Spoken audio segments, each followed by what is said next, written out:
polusi dari kendaraan, kemudian bakar-bakaran. Nah, itu termasuk gas-gas yang sifatnya noksa atau berbahaya untuk pernapasan.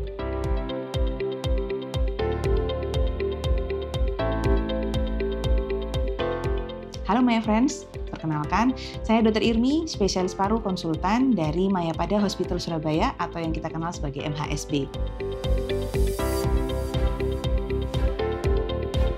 Jadi PPOK itu kepanjangannya adalah penyakit paru obstruktif kronis yang artinya adalah adanya hambatan aliran udara di saluran pernafasan dan sifatnya ini kronis atau berjalan dalam jangka waktu lama.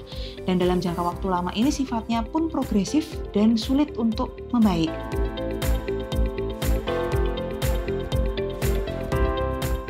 Kalau gejalanya sendiri umumnya tentu sesak ya. Jadi pasien itu merasakan sesak yang terus-menerus atau kadang hilang timbul dan semakin lama setelah sembuh membaik, tapi kok semakin lama semakin berat. Dan seringkali juga disertai dengan keluhan batuk dan batuknya ini berdahak, bahkan dahaknya berwarna kuning atau kehijauan.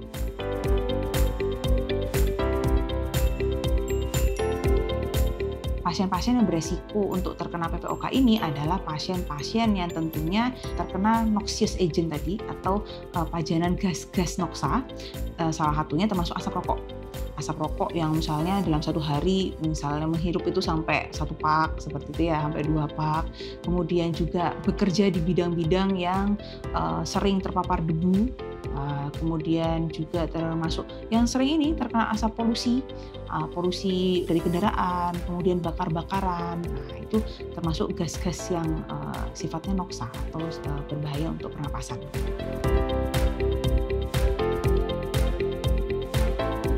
Biasanya pasien kan datangnya dengan keluhan sesak ya, jadi mereka mengeluhkannya itu karena sesak, kok sesaknya ini susah ya dok hilangnya ya.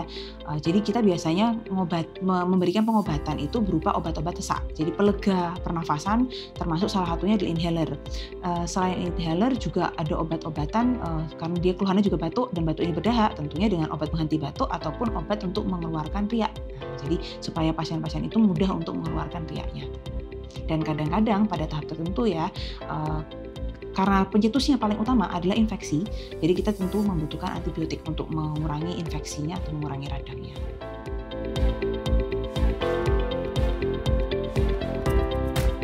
Kalau cara pencegahan untuk terkena PPOK, tentu kita harus menjauhkan diri atau menghindari dari gas-gas noksa tadi.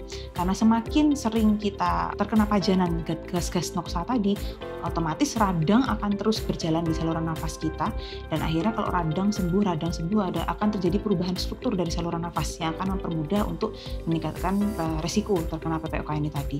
Cara yang lainnya lagi, kalau misalnya kita tidak bisa menghindari terkena gas-gas seperti tadi, ya mungkin dengan memakai pelindung seperti masker.